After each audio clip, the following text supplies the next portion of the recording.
Warahmatullahi wabarakatuh. Innal hamdalillah nahmaduhu wa nasta'inuhu wa nastaghfiruh wa na'udzu billahi min shururi anfusina wa min sayyiati a'malina may yahdihillahu fala mudilla lahu wa may yudlil fala hadiyalah. Asyhadu an la ilaha illallah wahdahu la syarika lah wa asyhadu anna Muhammadan 'abduhu wa rasuluh. Allahumma shalli wa sallim ala sayyidina Muhammad wa ala alihi wa ashabihi wa man tabi'ahum bi ihsan ila yaumiddin. Amma ba'd. Saya mulakan Tuan Pengerusi Ustaz Firdaus, kemudian barisan ahli jawatankuasa surau, hadirin muslimin yang dirahmati Allah Subhanahu wa taala. Alhamdulillah kita dapat bertemu pada penghujung-penghujung Syaban, yang mana lebih kurang dalam 4 hari 5 hari lah lagi kita akan menyambut bulan Ramadan. Jadi hari ni kebetulan saya ada meeting penasihat syariah di Kau Putra. Kalau tuan-tuan perasan dekat Wisma Kau Putra dekat Seri Kembangan tu. Jadi lebih kurang dalam 10 km je lah. Jadi sebab tu saya dah rancang awal-awal letak kat dengan Ustaz Firdaus 29 lah. Jadi terus sekali tu dan sekali lalu lah. Kalau tak tu mungkin tak sampai lagi lah kot. Okay. Jadi kita berbincang hari ni patutnya tajuk biasanya muamalat lah. Tapi hari ni kita berbincang satu tajuk khusus yang ditaklifkan ataupun yang diberi tanggungjawab kepada saya berkenaan dengan Ramadan ataupun kita kata berkait dengan fiqh ataupun ibadah dalam Ramadan. Yang kerana daripada sudut asasnya Ramadan ini adalah setiap tahun Allah bagi, cuma kita lah sama ada sempat ataupun tak sempat. Ramai orang-orang yang dah tak sempat meninggal dunia sebab Covid dan sebagainya. Tapi hari ini insya-Allah mudah-mudahan Allah beri lagi masa dan ruang, peluang untuk kita bersama berada dalam bulan Ramadan. Jadi saya lebih fokuskan, boleh katakan 24 jam ibadah lah pada bulan Ramadan tu. Tiap-tiap hari 24 jam tu kita nak buat apa? Kan? Apa perkara-perkara yang kita mungkin dah tahu, tapi sebagai kita nak recap balik ataupun kita nak tengok balik supaya kita punya ibadah, kita punya amalan tu agak tersusun dan sistematik seperti mana mengikut sunnah Nabi SAW. Baik, hadis riwayat daripada Jabir bin Abdullah radhiyallahu anhu dan riwayat Imam Ahmad, hadis yang sahih, menceritakan bahawa Nabi SAW ini berpuasa sebelum persyaratan yang dipanggil sebagai Ramadan ini. Puasa Nabi itu wajibnya ialah 3 hari pada setiap bulan dan juga hari Ashura. Hari Ashura, iaitulah pada 10 Muharram. Jadi itulah puasa pertama, kewajipan pertama daripada Nabi sallallahu alaihi wasallam yang mana Allah anugerahkan kepada Nabi dan juga para sahabatlah pada waktu itu. Namun selepas mana kita kata, dan puasa ini dia mulanya 2 Hijrah. Tahun kedua Hijrah Nabi SAW di Madinah. Dan dia bukan di Mekah, di Madinah. Dan pada waktu itu, ketika mana Allah dah perintahkan untuk puasa 3 hari dan juga puasa hari Ashura. Dan kemudian Allah turunkan syariat yang baru tentang puasa. Dan itulah ayat yang biasa kita baca, ayat yang biasa kita dengar daripada surah Al-Baqarah, ayat 183. Allah Subhanahu wa taala menyatakan, a'udzubillahi minasyaitonir rajim. Ya ayyuhalladzina amanu kutiba alaikumusiyam kama kutiba alal ladzina min qablikum la'allakum tattaqun. Baik, iaitulah wahai orang-orang yang beriman. Kata Imam At-Tabari, beriman kepada Allah dan Rasulnya sebenar-benarnya. Sebab biasanya bila ayat itu mula dengan orang beriman, lepas tu mesti ibadah. Mesti kebaikan-kebaikan yang kita kena buat. Kalau biasanya mula ya ayuhan nas, biasanya rujuk kepada itu perkara akidah.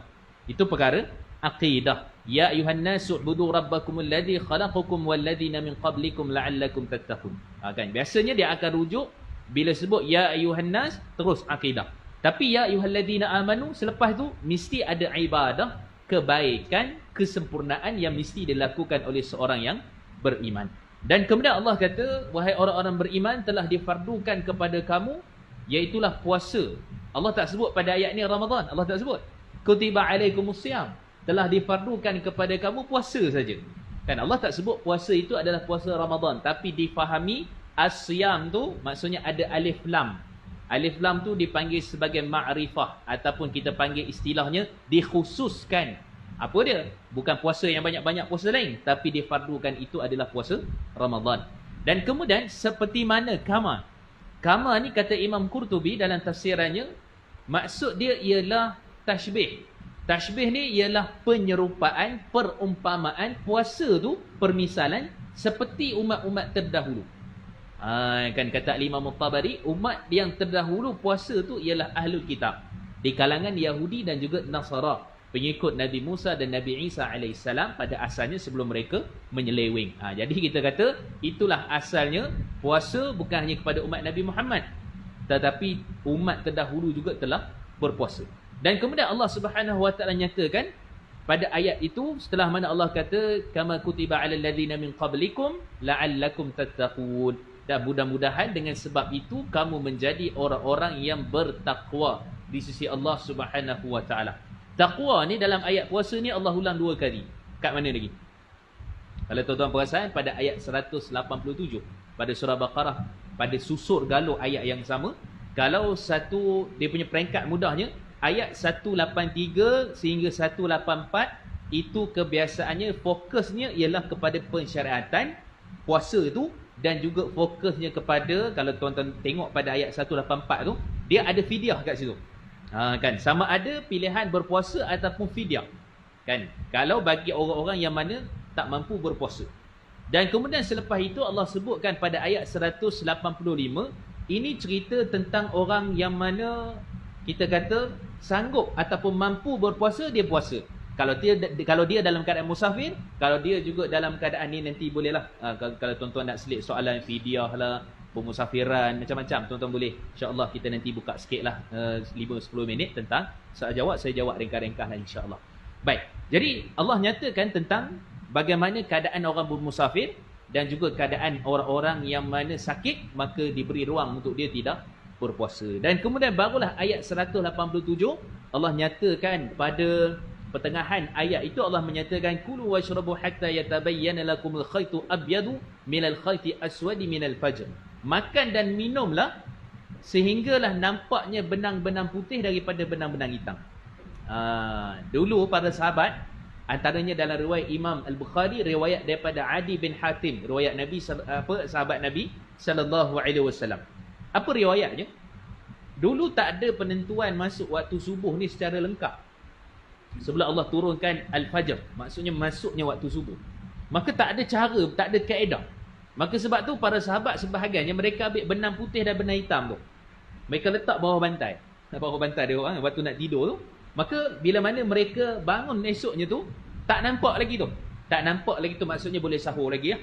Boleh sahur lagi. Tapi bila dah nampak, maksudnya tak boleh sahur dah masuk waktu subuh. Itulah caranya orang-orang terdahulu zaman Nabi dulu untuk menentukan masuk waktu subuh, habisnya waktu sahur, seperti mana yang kita sebutkan ini. Baik, jadi ayat ini 183, 184, 185 dan kemudian 187 Allah menceritakan tentang bagaimana susur galur berkaitan dengan puasa itu. Jadi 2 kali lah. Satu Allah kata la'allakum tattaqun, kemudian yang kedua la'allahum yattaqun. Maka sifat berkait dengan orang-orang bertakwa itu dia sinonim dengan orang-orang yang mana berpuasa. Kenapa? Kerana 3 sebab, kata Imam Ibn Rajab Al-Hambali. Kata beliau, kerana yang pertama sekali, biasa orang puasa ni dia kurang makan, kurang minum ni daripada sudut pembaziran, daripada sudut kita kata penjagaan dan sebagainya lebih teratur. Tapi ada juga orang yang duk bantai kan. Time memanglah puasa tapi time berbuka kan. Jadi kita kata sebab tu jabatan yang dikeluarkan oleh Jabatan Sisa Pekerjaan Malaysia 2019 banyak lebih 30 tan sehari. Iaitulah apa? Pembaziran yang dilakukan khususnya pada bulan Ramadan. Jadi banyak tu patutnya kita kena betul-betul lah kan, uruskan betul-betul. Sebab bila kita puasa, kata Imam Ibn Rajab Al-Hambali, nak dapatkan takwa tu jaga makan. Makan tu teratur. Maksudnya fokus ibadah itu lebih daripada kita fokus ataupun banyaknya kita berulang ke dapur, banyaknya fikir nak pergi tengah hari nak lunch apa dan sebagainya, maka dia lebih teratur. Baik, itu pertama. Yang kedua, kata Imam Ibn Rajab, takwa itu mudah didapati ataupun didapatkan pada bulan Ramadan kerana dia ada sifat nafsu itu telah pun dilenturkan. Sebab tu banyaklah hadis-hadis dalam riwayat Imam Bukhari dan Muslim tentang keadaan bagaimana nafsu ini Allah Subhanahu Wa Taala sebutkan tentang tak ada lagi daripada gangguan syaitan, wasuddivatis syayatin, syaitan itu telah pun dibelenggu kan dan sebagainya. Maka di situlah menunjukkan bahawa hati nafsu itu dapat dilenturkan dan manusia lebih terfokus. Contoh ginilah tuan-tuan, kadang-kadang kita bawa balik daripada pejabat lah. Bawa balik pejabat tu kadang-kadang jalan jam. Tiba-tiba ada orang tak bagi segini apa, dia masuk kita punya lorong, betul tak? Berasa nak maki lah. Rasa nak marah lah kita. Tapi bila kita bulan puasa, aku geram tu, nasib baik aku puasa. Kan? Ada je perkataan-perkataan yang membendung kita daripada mengeluarkan perkataan ataupun bercakap benda-benda yang tak senonoh, dosa dan sebagainya mengumpat disebabkan kita berpuasa.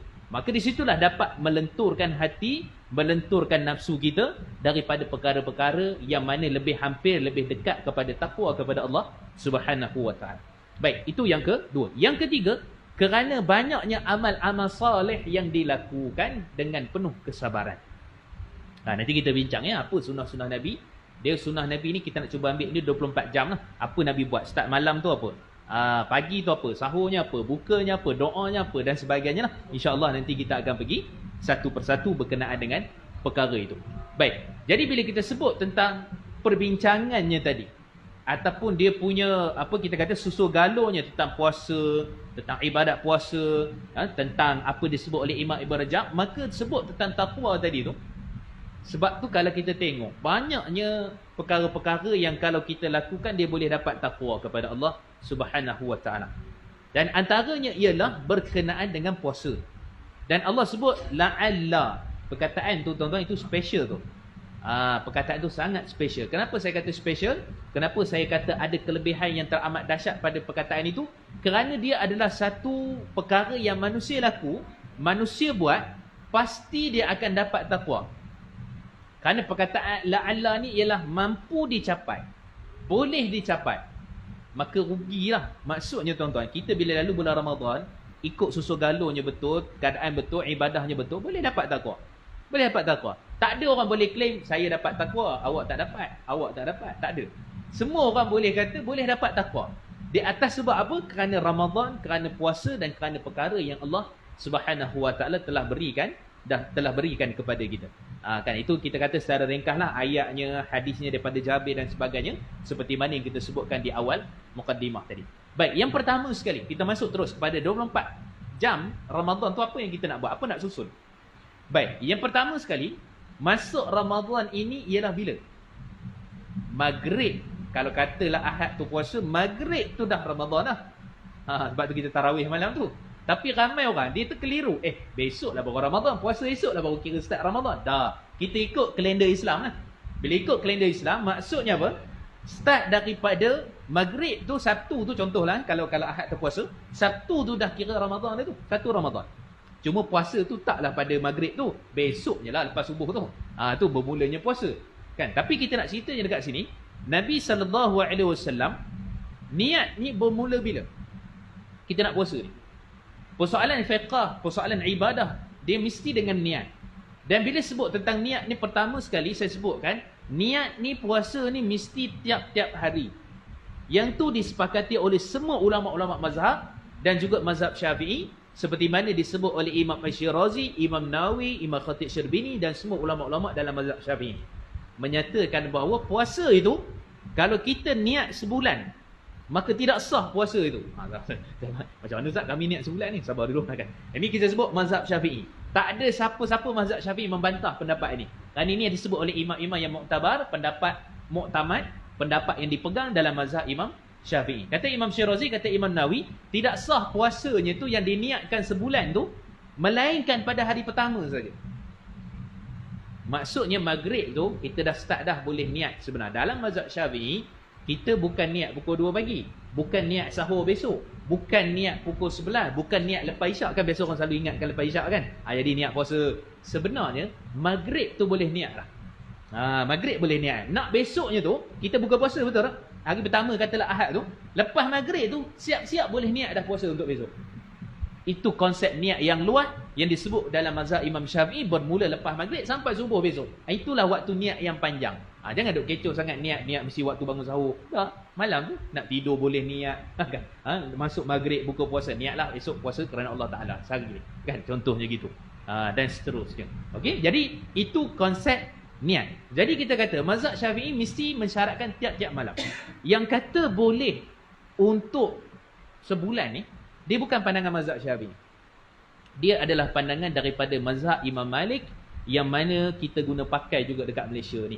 Kan dalam bab berkait dengan niat ni. Habis tu macam mana Ustaz? Kita ni jadi mazhab Maliki ke bab niat ni? Kita kata dah.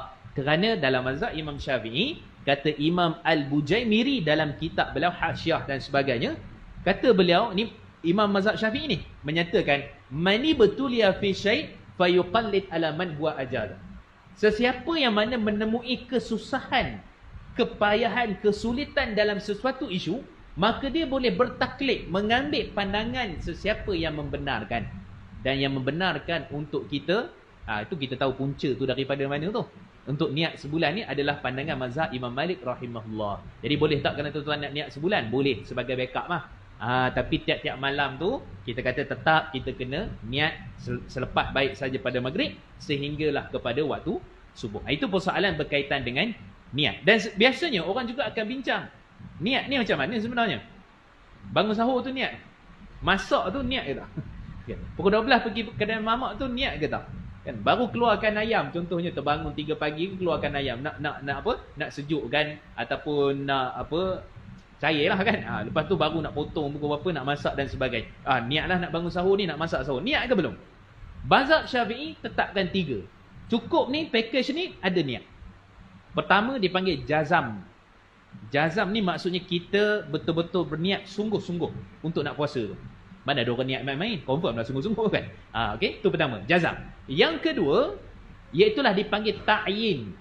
Ta'yin ni kita tentukan puasa tu. Maksudnya biasa kita sebut puasa Ramadan lah. Saja aku puasa Ramadan dan seterusnya lah. Kita tentukan puasa tu apa. Bukan puasa sunat, bukan puasa kami, puasa Ramadan. Yang ketiga, tabyid. Tabyid ni maksudnya berniat di malam hari. Bukan lepas subuh, bukan pagi-pagi, bukan.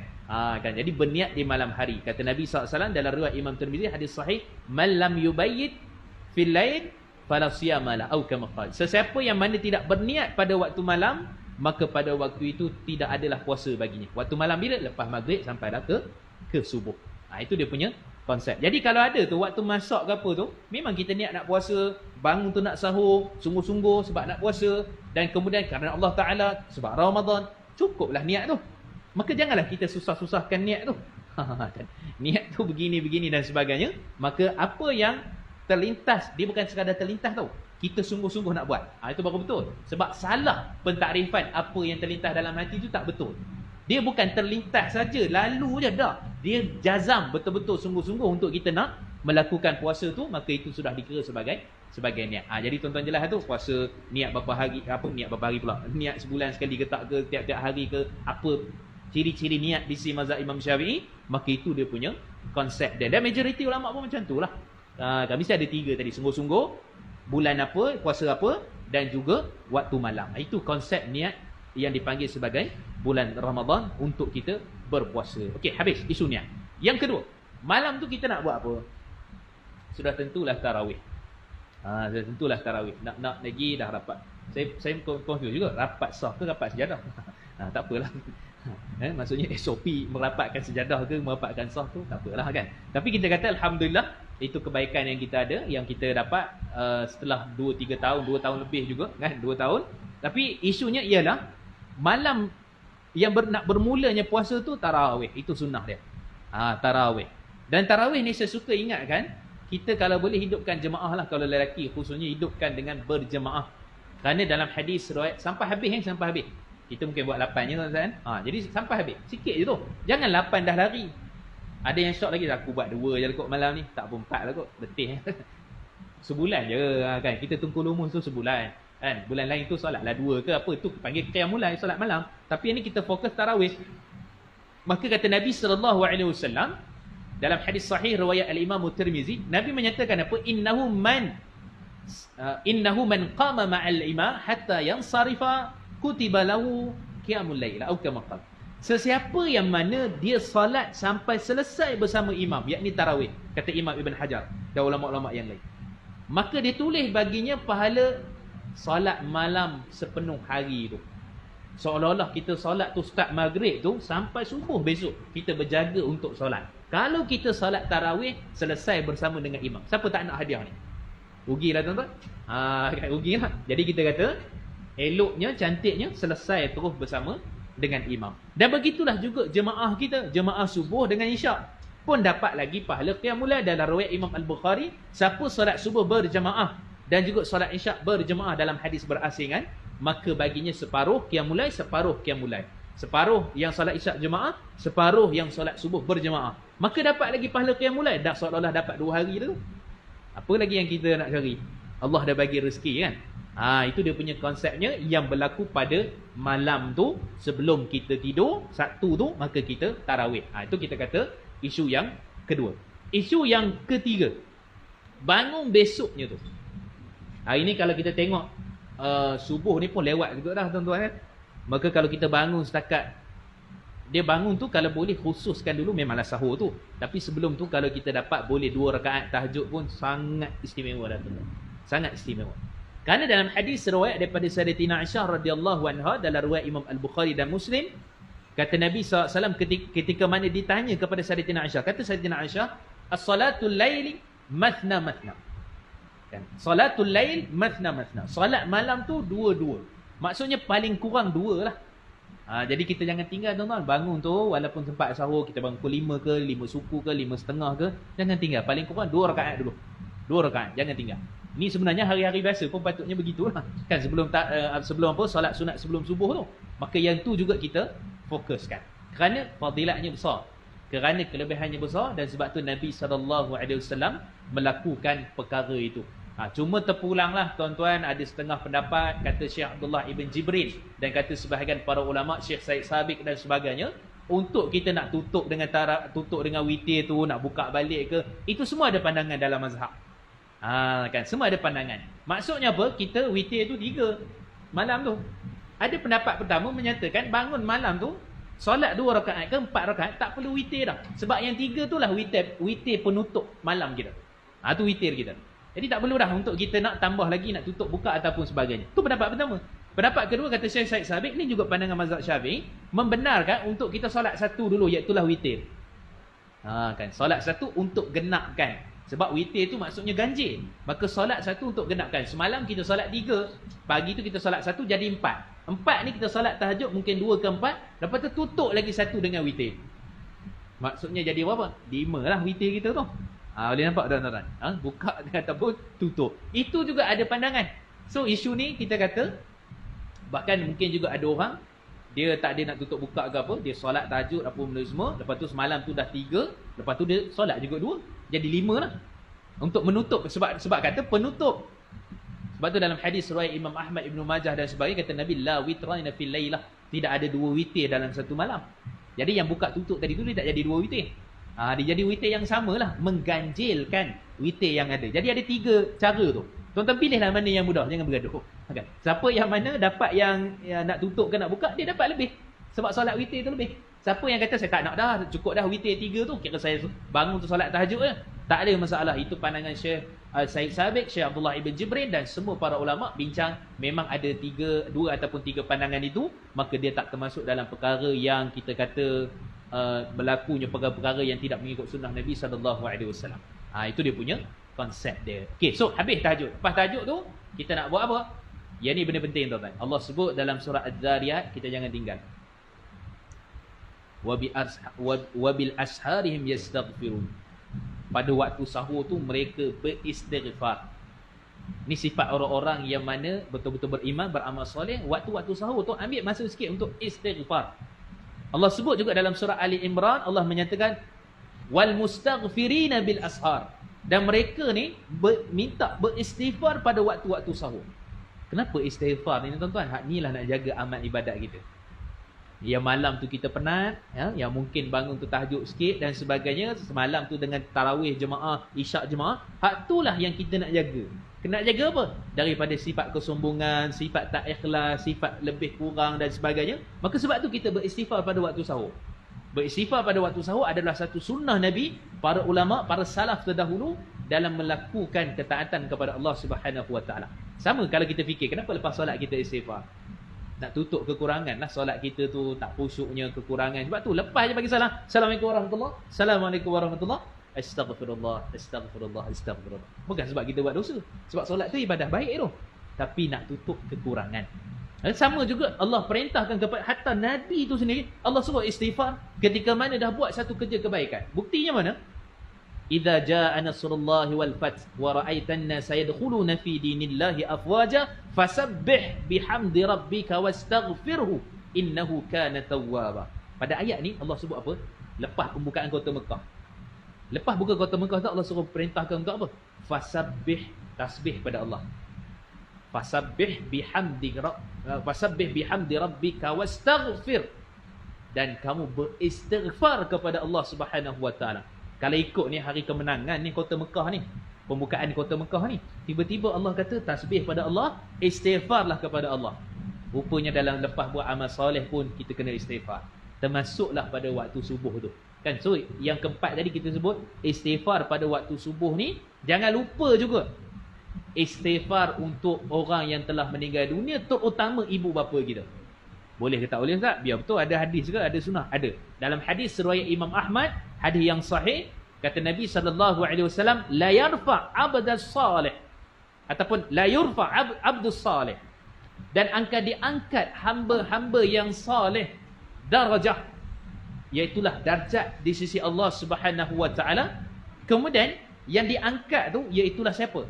Ibu bapa, tuan-tuan. Ibu bapa kita ni, dengan sebab istighfar kita, ayah ni tanya kepada Allah, dialog dalam syurga. Allah tanya, min aina hadha, daripada mana dapat benda ni? Maksudnya dia daripada darjat tu, dia ditingkatkan darjat tu tinggi di sisi Allah. Dia tanya Allah, ya Allah, daripada mana dapat benda ni? Kata Allah Subhanahu wa taala, bi istighfar atau bi istighfari walidilak, daripada istighfar anak kamu kepada kamu.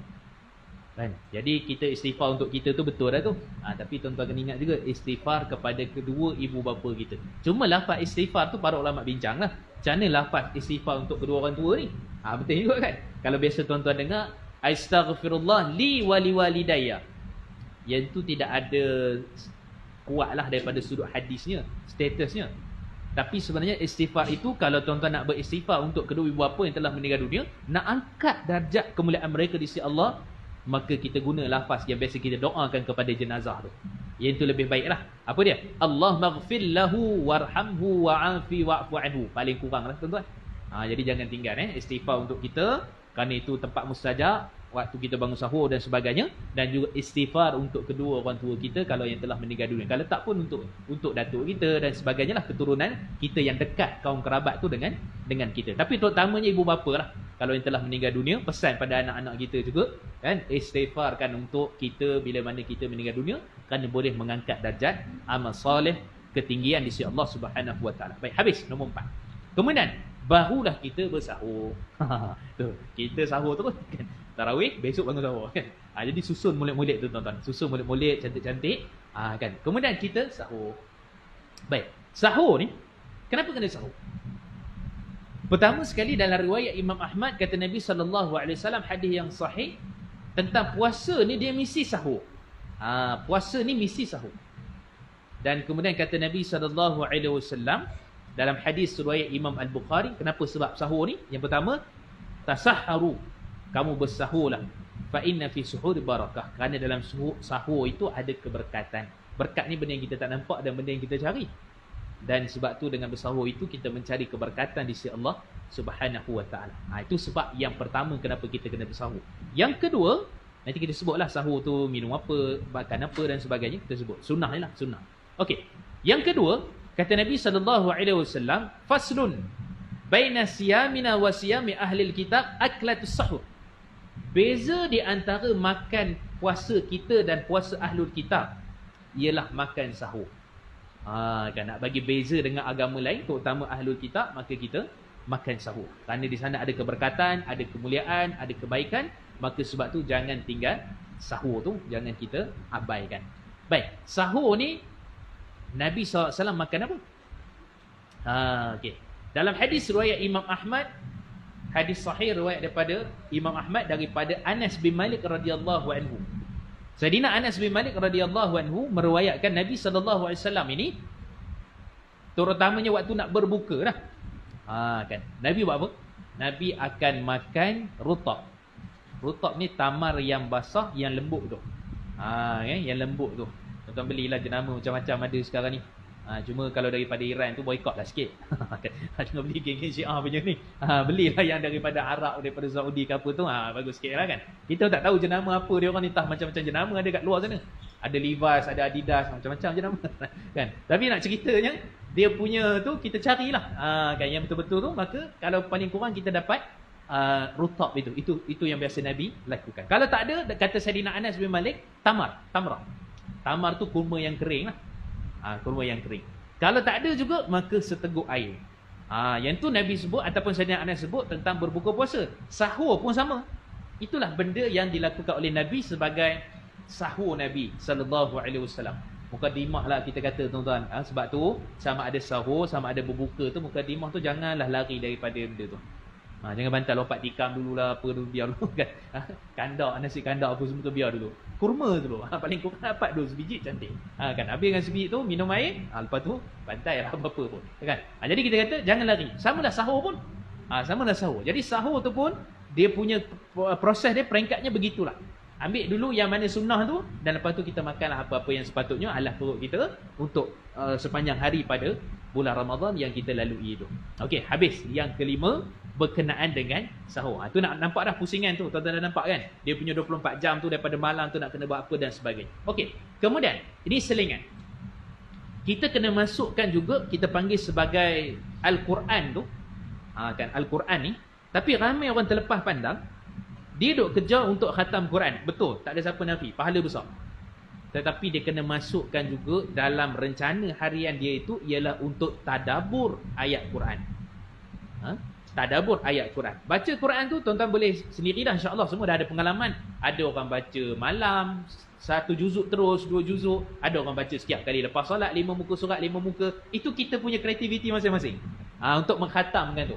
Kan ada orang 2 hari tu 2 juzuk, ada 3 juzuk. Advance tu kan. Okey, tapi kita kata di samping kita duk kejar tu, ramai orang terlepas pandang, tadabbur Quran juga pahala besar. Bukan sekadar membaca alif lam mim, alif tu 10 tu memang betul Nabi sebut dalam riwayat Abu Daud hadis sahih. Maksudnya alif tu 10 kebaikan, lam 10 kebaikan, mim 10 kebaikan. Tetapi tadabbur ini adalah satu kewajipan. Sebab tu kata Syekh Dr. Musaid At-Tayyar dan juga kata Syekh Dr. Khalid As-Sabt, ini dua-dua ulama besar di Mekah, menyatakan bahawa tadabbur ini wajib kepada kita semua untuk faham Quran.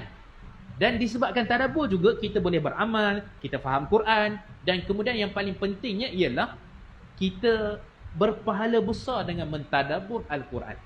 Sebab kita dok nampak baca Quran huruf berapa juzuk dan sebagainya, itulah kita panggil sebagai pahala. Betul, itulah gudang-gudang pahala. Tapi gudang-gudang pahala juga berlaku ketika mana kita mentadabbur Al-Quran. Prosesnya macam mana? Tuan-tuan ambil lah. Satu ayat sehari tak apa. Ambil 10 minit ke kan? Ambil 5 minit ke? Ataupun tuan-tuan nak buat khulasah. Khulasah yang macam mana? Tuan-tuan nak buat, ni Ramadan pertama, hari Ahad ni, buka puasa ke apa, ada masa terluang, tuan-tuan tengok, cuba tengok. Dalam juzuk 1 ni cerita apa? Boleh ambil gitu tadabbur Quran, tengok. Ringkasnya, tema ringkasnya cerita apa? Banyak dah hari ni tuan-tuan, kalau tuan-tuan tengok Tadabbur Center. Tuan-tuan cari balik Tadabbur Center Facebook dia. Tuan-tuan cuba tengok sinopsis 30 juzuk Al-Quran. Tuan-tuan ambil yang tu. Ambil yang tu kan. Ambil banyak nak baca tu kan. Mungkin dalam satu juzuk tu ada 4, 5, 6 slide. Tapi tuan-tuan ambil je lah satu. Kan ambil satu, ambil 2 slide, tuan-tuan tengok ada apa sebenarnya. Ni cerita kisah Nabi Adam, oh gini. Ni ceritanya begini-begini. Ni cerita Bani Israel, ni cerita pensyariatan puasa, ni ceritanya gini-gini. Dan seterusnya dah. Jadi tuan-tuan nampak. Sebenarnya bila dah habis nanti 30 Ramadan, tuan-tuan dapat gambaran umum dan mungkin tuan-tuan boleh ingat. Oh, cerita tentang gadaian, contoh gadai lah, gadai ni apa ada dalam Quran? Al-Baqarah juzuk yang ketiga. Contohnya. Ayat berapa? Ayat 283. Contoh gitulah. Kan? Okey, tuan-tuan tengok pula cerita tentang apa? Jadi itu kerajinan kita lah tu. Kalau kita dapat buat tu sangat bagus tuan-tuan. Sebab tu saya suka metod Ustaz Abdullah Bukhari. Saya selalu sebut lah, saya puji lah kan. Ustaz Abdullah Bukhari, Al-Hafiz. Tuan-tuan kenal kot kan? Ustaz Abdullah Bukhari, boleh tayar Facebook dia apa dan sebagainya. Dia punya metod ni, dia imam tarawih. Lepas habis tarawih tu, dia tak kisah dah nak tazkirah Ramadan ni. Semua orang tahu dah tentang Ramadan ni kan. Semua orang tahu dah kena buat baik, kena sedekah apanya. Tapi dalam juzuk yang dia baca, contoh malam ni dia baca, ambil lah kata 2-3 muka surat, juzuk 1. 5 minit tu, 10 minit dia guna tu, dia tadabbur. Dalam juzuk 1 cerita apa? Ini bermakna tuan-tuan, orang yang tarawih tu dia dapat tahu, dapat faham dah. Oh okey. Kan ambillah 2-3 ayat tak apa daripada juzuk 1 tu. Ini cerita tentang apa? Cerita tentang apa? Maka itu saya rasa tazkirah yang lebih berkesan lah ketika mana kita nak berdamping dengan Quran. Yang siang tadi kita baca, malam ni oh juzuk 1 cerita macam ni, 1 2 3 4 5 poin. Oh okey. Macam tu lah. Kan kita mentadabbur Al-Quran. Yang ni jangan tinggal tuan-tuan. Kalau boleh lah. Ataupun kalau tuan-tuan nak sendiri pun boleh juga. Maksudnya ambillah kitab tafsir ke ataupun carilah dekat internet ke apa. Kalau dia punya website tu tuan-tuan cari celik tafsir. Itu bagus. Mungkin tuan-tuan biasa dengar celik tafsir yang diuruskan oleh Maulana Abdul Hadi dan beberapa orang lagi lah. Disusun oleh anak-anak murid dia. Tuan-tuan buka celik tafsir.net. Tuan-tuan pergi kat situ. Tengoklah juzuk pertama cerita apa, juzuk kedua dan sebagainya. Tapi dia detail lah. Jadi itu kalau nak internet. Website tu dipercayai lah. Dipercayai. Okey. Itu kita dengan Quran. Bacalah tak ada masalah. Dan kemudian juga kita cuba untuk tadabbur. Tak apalah satu ayat sehari pun tak apa, satu juzuk sehari secara ringkas. Dia panggil makro. Dalam juzuk tu ada apa? Nak makro kan kena masuk daurah tafsir pula kan. Nak kena belajar tafsir. Tapi kita kata makronya cerita pasal apa? Cuba carikan itu juga pahala besar. Sebab kita nak faham Quran. Apa tuntutan dalam juzuk 1, juzuk 2, juzuk 3 dan seterusnya. Okey, itu yang ke-6. Yang ke-7, kita cuba set. Bulan Ramadan ni, kita dah target dah 1000 ni mesti habis untuk sedekah. Kalau ada lebih lah. Tak pun paling kurang 500. Tak pun paling kurang kita kata 100. Paling tak ada pun kita kata berapa yang kita mampu. Kita dah target dah. Sebulan ni tiap harinya berapa? RM5 ke, RM10 ke. Kemudian bila dah masuk 10 malam terakhir ataupun hujung-hujung Ramadan 10 hari lah. Kita lebihkan pula lagi dia punya fadilat dia dan sebagainya. Maka kita cuba susun atur benda tu. Kan sebenarnya dalam kehidupan kita pun hari ni kita dah berapa ringgit, besok berapa ringgit. Sebenarnya dalam kehidupan tu dah ada aturan lah. Sebab kalau tak buat macam tu, tak sedekah kita tuan-tuan. Tak sedekah, susah nak bersedekah. Tapi kalau kita dah peruntuk dah siap-siap, 500 ni jangan kacau. Ramadan ni, bonus ke apa ke dan sebagainya kan, gaji ke apa, 500 ni jangan kacau. Untuk apa? Untuk bersedekah. Kalau kita tak buat macam tu, maka tak jadilah apa yang Nabi sebut min rahim mursalah dalam riwayat Imam Al-Bukhari. Nabi SAW ni bila sampai pada bulan Ramadan, Nabi SAW akan jadi seperti angin yang berhembus. Tiap-tiap kali berhembus. Rih mursalah ni maksudnya sentiasa berhembus. Sentiasa. Maksudnya Nabi sangat dermawan pada bulan Ramadan. Tapi jangan terbalik. Kita bulan Ramadan dermawan, bulan Ramadan tak kisah langsung. Biarlah pun nak jadi pun, tapi bulan Ramadan kena dermawan dah. Nabi sebelum Ramadan pun dermawan dah. Tu kena betul tu. Nabi sebelum Ramadan dermawan dah. Tapi bila mana masuk Ramadan, lagilah Nabi SAW lebih lagi dermawan. Alamak, tak perasan tuan-tuan dah Isyak. Sikit lagi. Okey. Nanti saya ni soal jawab sikit lah. Okey, saya ringkaskan. Jadi tuan-tuan, kita kena ada kita panggil sebagai stok tadi tu. Stok dia memang istilah mudahnya tuan-tuan, memanglah kita nampak tu macam debit macam keluar. Tapi dia keluar begitu, dia tak keluar habis gitu. Dia akan kredit pahala kita ke akhirat nanti. Itu yang kita nak tu. Jadi susun cantik-cantik, berapa-berapa dan sebagainya. Dan kemudian juga amalan kita yang biasa, selawat. Kemudian juga zikir-zikir harian tertentu. Cuba kita panggil dokumentasi kan tuan-tuan. Selawat ni sehari nak buat berapa? Memang tak ada hadis sebut 1000 kali ke 500 ke. Tapi kita mampu berapa? Kalau tak dalam solat je lah 17 rakaat, tolak berapa, adalah berapa belah je kan. Yang tu je lah, Allahumma salli ala Muhammad, tahiyat akhir, tahiyat awal, itu je lah kan. Jadi kita rugilah kat situ. Maka cuba kita plankan bulan Ramadan tu, waktu bila, selang waktu tu, susun elok-elok. Waktu tengah drive naik kereta tu, ni kena 10 minit waktu nak drive ni, nak masuk Sempang ke atau nak keluar Sempang, mesti selawat paling-paling kurang pun kita kata 50 kali. Contohlah, kita sendiri plan. Kalau tak payah tu lah, tak payah. Kan dia memang kena plan kan. Memang kena plan kan. Untuk diri kita ni, nafsu kita ni, memang nak kena plan kan berapa-berapa, nak konsisten kan. Kalau tak, suka. Begitu juga dengan zikir. Kita nak zikir apa? Hari pertama Ramadan dan sebagainya. Tak perlulah buat catatan dalam telefon ke apa. Kita sendirilah. Kan kita sendiri tu, hari apa, ni zikir apa. Yang sunnah-sunnah daripada Nabi SAW. Subhanallah bihamdihi, subhanallahil azim dan seterusnya lah. Itu dia punya konsep. Sampailah akhir sekali tu, dah habis seharian tu. Yang ke-6, ke-7, ke-8 ni. Yang ke-9, kita berbuka puasa. Sebelum buka puasa tuan-tuan, doa. Kerana kata Nabi SAW dalam riwayat Abu Daud dari Imam Tirmidzi, hadis sahih, thalathatun la turad da'watuhum. 3 golongan yang takkan ditolak doa mereka. Yang pertama al-imamul adil, imam yang adil. Yang kedua adalah dikatakan dalam hadis tu, orang yang berpuasa hina yuftir, ketika mana nak berbuka puasa. Kan, orang yang berpuasa ketika mana nak berbuka puasa. Dan juga da'watul mazlum, orang yang dizalimi. So 3 lah, tapi saya nak fokus yang puasa tu. Dan doa ni tuan-tuan, dia umum. Ambil masa sikit lah, jangan sibuk sangat berhidang. Ayo nasi-nasi kan, habis masa kita. Ambil lah 5 minit ke, kita doa. Duduk diam-diam kan, tempat kita ataupun ruang solat dekat rumah kita. Ambil 5 minit tu, doa lah benda-benda yang kita nak. Doa lah untuk kebaikan dunia akhirat kita dan sebagainya. Kan? Orang silap faham. Kadang-kadang doa tu diingat doa buka puasa. Betul lah juga, tapi doa sebelum buka puasa tu. Yang tu. Ambil lah 5 minit ke, 3 minit ke. Untuk betul-betul tiap-tiap hari. Tiap-tiap ketika mana nak buka puasa. Mudah-mudahan mustajab doa bulan Ramadan, bulan berkat, waktu yang sesuai sebelum buka puasa. Nabi mention sebut sebelum buka puasa. Maka mudah-mudahan Allah beri makbul doa yang kita sebutkan. Dan kemudian doa berbuka puasa. Doa ni bagi saya sendiri, dia lebih umum sebenarnya. Walaupun ada setengah orang menyatakan memanglah riwayat tu tidak kukuh, yang Allah malakat sumtu wa bika amantu wa ala rizqika atau tu hadis tu mungkar. Bukan mungkar tu maksud mungkar nangkir ke apa ataupun perbuatan maksiat, tak. Riwayat itu tak kukuh daripada sudut riwayatnya datang seperti mana Nabi doa macam tu. Tapi bagi saya sendiri, bab doa ni luas. Kita faham maknanya, faham maksudnya, kita berbuka atas rezeki Allah, berpuasa kerana Allah, tak apa, teruskan doa macam tu. Kan? Walaupun doa itu tidaklah kita kata sabit datang daripada mulut Nabi, diriwayatkan daripada sahabat, tak. Tapi kita boleh berdoa. Kan, boleh berdoa. Doa yang umum. Tapi yang ni jangan tinggal. Dalam riwayat Imam Tirmizi, satu doa Nabi ajar ketika mana kita, para ulama beza pandangan pendapat. Baca ni sebelum buka puasa ke ataupun dah minum air, waktu tu baca doa tu.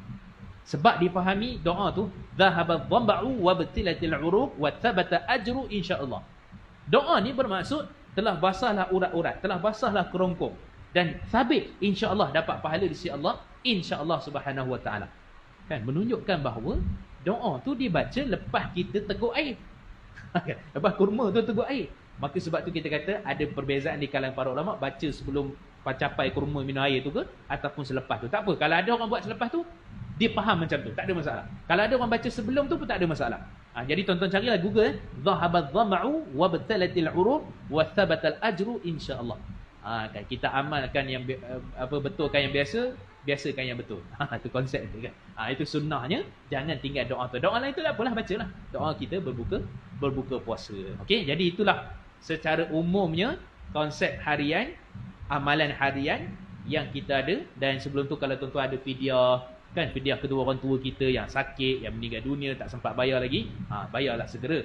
Kerana mudah-mudahan insya-Allah memberi kebaikan kepada almarhum ataupun arwah insya-Allah. Baik, saya rasa cukup dululah sekadar tu tuan-tuan, secara ringkasnya apa yang kita dapat daripada sunnah-sunnah Nabi. Kita tahu dah, cuma kita recap balik, ulang balik, supaya insya-Allah mudah-mudahan ada perkara yang kita boleh lakukan ibadah yang betul daripada sunnah Nabi SAW.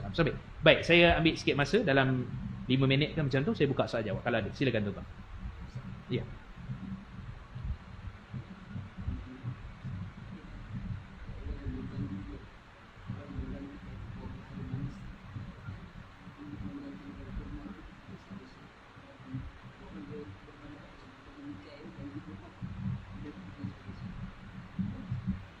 Baik.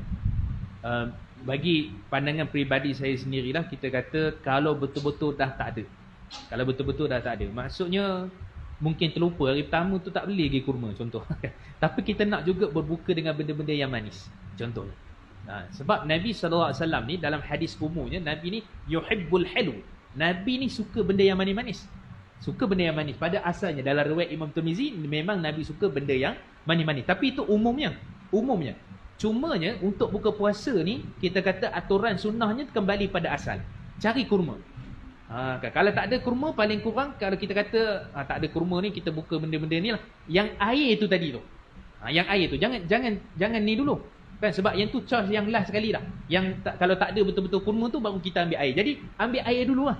Kemudian nak makan temikai ke apa semua tu terpulang. Cuma kita kata pergi dulu kepada asal sunnah tu. Pergi kepada apa? Kepada asas sunnah. Macam sama juga kita kata bersugi, gosok gigi. Asas sunnah tu kayu sugi lah. Tapi kalau tak ada, kita kata berus gigi pun menepati, bukan pakai berus gigi tu sunnah, tapi maqasid tujuan bersih mulut tu sunnah. Jadi kita kata kalau kita ambil maqasid tujuannya adalah mencari benda-benda manis, mungkin, tapi lebih selesa, lebih baik kita dahulukan sunnah tu, standby lah awal-awal kurma kan dan sebagainya untuk kita berbuka puasa. Itu konsep dia. Bukan saya kata tak sunnah, tapi pergi dulu kepada lebih afdal, lebih utama yang diamalkan oleh Nabi SAW. Wallahu a'lam. Ada soalan lain? Sila tuan-tuan kalau ada. Apa-apa persoalan? Okey, ada. Tak ada? Okey, sila. Oh, ada dah ni. Okey. Okey.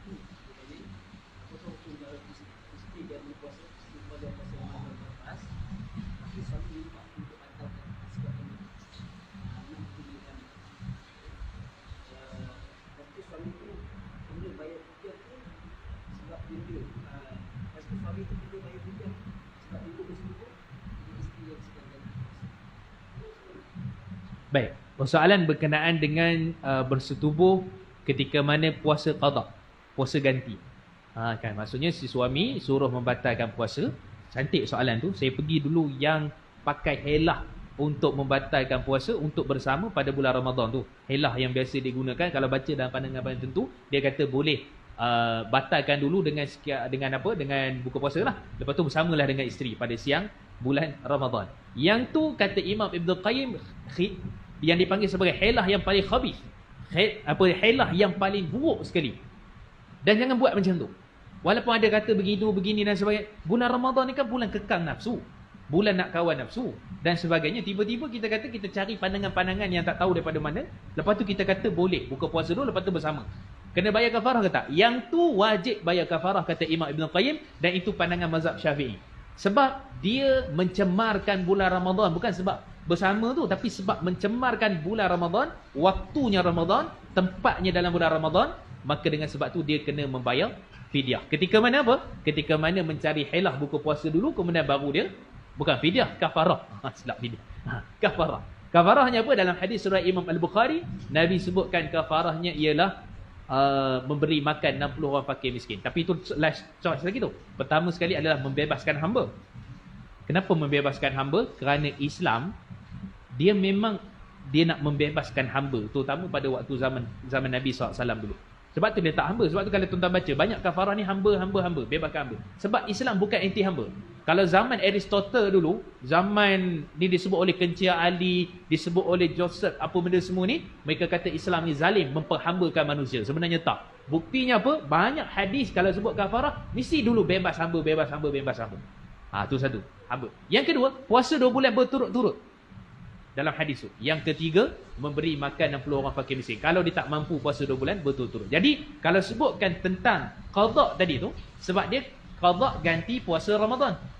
Tetapi kena tak dia bayar kafarah? Majoriti para ulama, Imam Ahmad dan beberapa pandangan yang lain menyatakan tidak perlu untuk dia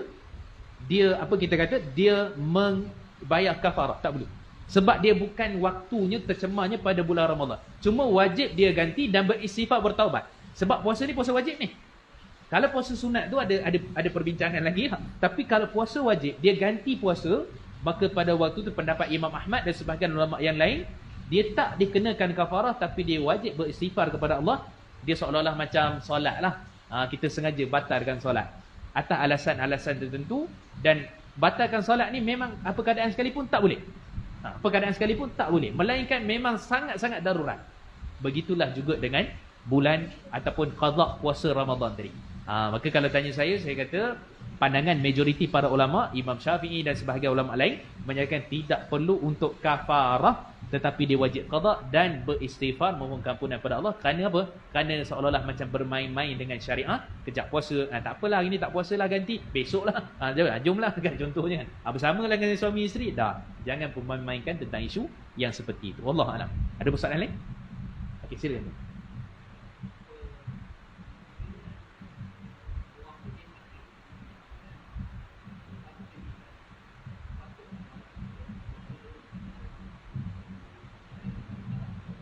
Fidyah. Baik. Berkenaan dengan sakit tu, Imam Rafi'i dan juga Imam Nawawi dalam mazhab Syafi'i, imam besar hebat, menyatakan sakit ni ada berapa kategori. Pertama sekali, sakit yang memang takkan sembuh. Maksudnya kena tengok penyakit yang si mati arwah tadi, almarhum tadi, memang takkan sembuh ke ataupun sebenarnya itulah kali first dia kena pesakit dan terus meninggal dunia. Okey, tengok keadaan dia. Yang kedua, orang yang ada harapan sembuh.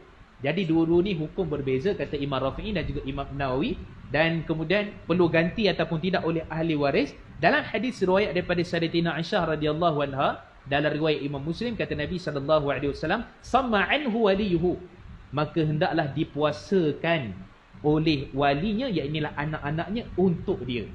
Baik, di sinilah para ulama berbincang. Dalam mazhab Imam Syafi'i ada dua pandangan. Pandangan pertama disebut oleh Imam Ibn Qayyim juga dan sebahagian ulama yang lain. Maksud di sini ialah pandangan yang menyatakan puasa tu betul-betul literal puasa. Kalau katalah 3 hari tinggal, maksudnya anak tu kena puasakan untuk ayah dia 3 hari. Bila ni? Lepas habis Ramadan lah. Kan? Sebab menggantikan puasa itu. Adapun majoriti termasuk mazhab Syafi'i yang paling ramai, termasuk Imam Nawawi, menyatakan maksud sama anhu waliyuhu tu, puasakanlah dia untuk si mati tu. Maksudnya ialah bayarkan fidyah untuk si mati, bukan puasa secara literal. So di sini para ulama berbincang panjang. Kita kata paling terbaik kalau kita mampu untuk puasakan. Katalah contohnya, tapi kadang-kadang kalau dah banyak sangat hari tu kan, sebab sakit dah lama, maka kita pun tak mampu puasa, maka boleh choice pilihan tu hanya membayar fidyah. Di wilayah fidyah lebih kurang dalam RM4 untuk satu hari. RM4 untuk satu hari. Maka kalau nak kena RM5, itu choice di pilihan kita. Hatta kalau kita ada duit lebih, nak kata fidyah ni saya bayar untuk arwah ayah ni RM10 lah sehari, boleh. Tak ada masalah. Dia tak ada had batasan maksimum, tapi minimum paling kurang RM4 lah. Jadi kalau tanya tadi, kalau mampu untuk puasa, maka silakan. Untuk 2-3 hari tu mungkin boleh lah, kan? Tapi kalau dah 30 hari, 40 hari ke tinggal tahun yang lepas-lepas lagi dan sebagainya, maka pada waktu tu kita pilih untuk membayar fidyah. Dan kalau dapat untuk lebihkan fidyah tu lebih afdal, maka bayarlah dengan fidyah, maka tertunailah tadi tu, insya-Allah. Wallahu a'lam. Okey.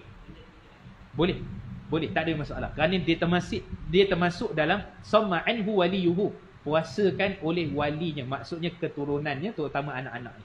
Boleh lagi 5 hari seorang ke, 2 hari seorang ke, dan seterusnya sehingga habis. Wallah.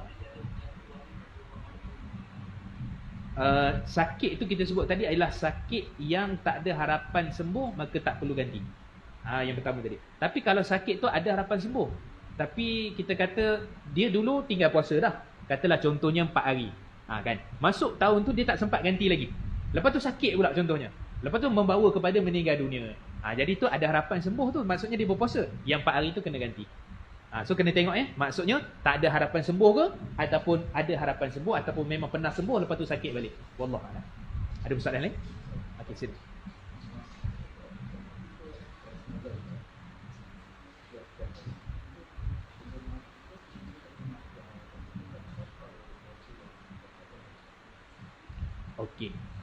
Okey, puasa nazar adalah satu puasa yang wajib, dia tak terikat dengan Ramadan.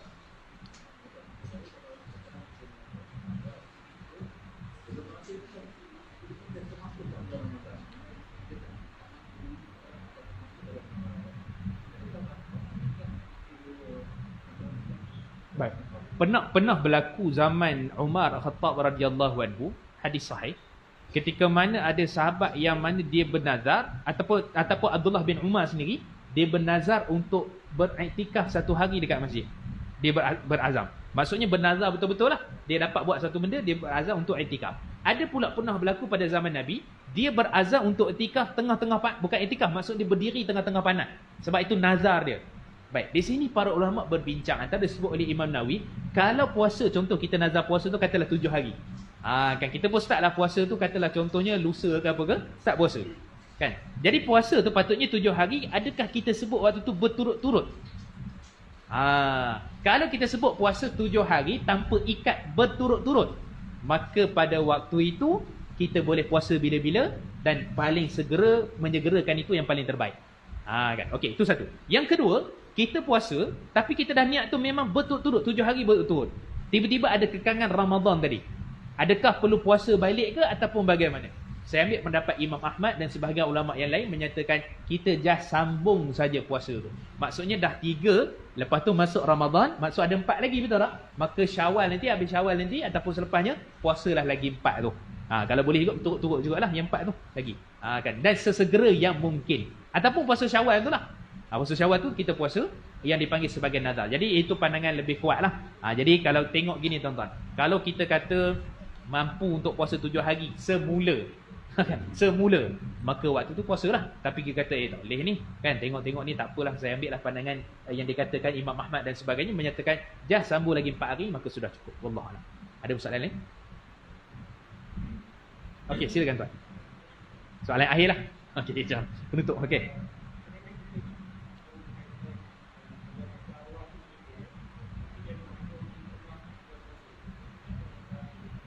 Okey. Satu persoalan yang sangat baik. Macam ni. Kalau kita kata dia pernah sakit lah, contoh kan. Kita tengok, anggarkan tahun yang paling terdekat sebelum dia meninggal. Katalah contohnya tahun tu adalah 2018. Lepas tu 2019 dia sakit. Kan 2020 dan sebagainya dia sakit. Memang tak boleh berpuasa. Contohnya lah. Tapi kita ni, yang arwah ayah kita ni kat kampung. Kita tak tahu berapa-berapa. Tanya mak pun mungkin tak perasan dengan apa. Maka kita ambil tahun yang dia pernah sakit sebelum tu. Tahun andaian pada 2018. Katalah contoh 8 hari. Maka 8 hari tu darat terus lah. Ataupun kita kata 8 hari lebih-lebih kurang ambil 10 contohnya. Kan jadi 10, maka itulah fidyah yang perlu dibayar. Itu konsep dia. Maksudnya ambil tahun yang terdekat. Maka itulah fatwa yang difatwakan oleh para ulama, supaya kita ambil tahun yang paling terdekat, anggaran, dan lebihkan sikit, dan mudah-mudahan insya-Allah dia menjadi juga kebaikan kepada si arwah ni. Wallah. Baik, jadi saya cukup sekadar itu. Terima kasih banyak tuan-tuan. Minta maaf ada ambil masa lebih ni. Jadi mudah-mudahan Ramadan kita diberkati, diberi kebaikan insya-Allah dunia akhirat. Dan kalau kita ada masa, ada waktu ketika, kita jumpa lagi lah insya-Allah nanti. Aku la qauli hadza wa astaghfirullah wa lakum. A'udzu billahi minasyaitonir rajim. Bismillahirrahmanirrahim. Allahumma faqqihna fid din wa 'allimna ta'wil wa ihdinas siratal mustaqim. Wa sallallahu ala Muhammad wa alihi washabbihi wa barik wasallam. Alhamdulillahirabbil alamin. Kita sudahi dengan tasbih kafarah. Subhanakallah wa bihamdik, asyhadu an la ilaha illa anta, astaghfiruka wa atubu ilaik. Wa sallallahu ala Muhammad wa alihi washabbihi wa sallam. Alhamdulillahirabbil alamin.